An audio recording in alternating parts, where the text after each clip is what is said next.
A lack of seeing the word church in Revelation chapters 4 through 19 is often used as a proof that the believers were all raptured off the planet before the start of the Great Tribulation.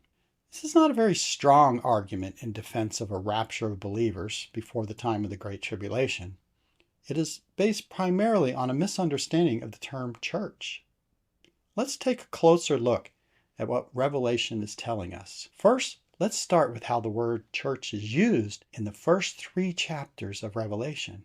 It is used to tell us that John has been instructed to share this revelation with 7 of the churches in Asia. Revelation chapter 1, verse 4. John, to the 7 churches which are in Asia. Then in verse 11, saying, I am the Alpha and the Omega, the first and the last.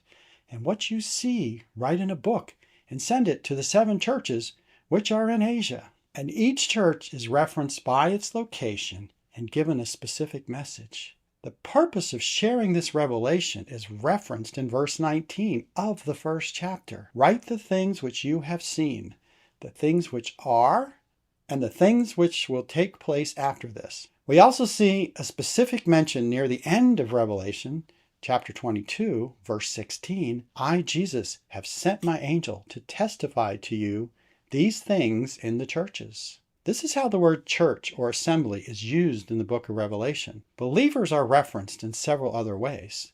Taking a closer look at this point should clear up this misconception. The primary term for believers in the New Testament is the word saints. It is how Paul addresses the believers in his letters in various churches. For example, Romans chapter 1, verse 7. To all who are in Rome, beloved of God, called to be saints. 1 Corinthians chapter 14, verse 33. For God is not the author of confusion, but of peace, as in all the churches of the saints. If you do a word search, you'll find the believers in each church referenced as saints. And we find the term saints used over a dozen times in chapters 4 through 19 of Revelation. Looking at chapter 13, verses 7 through 10, this passage puts the saints in the time of the Great Tribulation, where it says, it was granted to him to make war with the saints and to overcome them, and authority was given him over every tribe, tongue, and nation.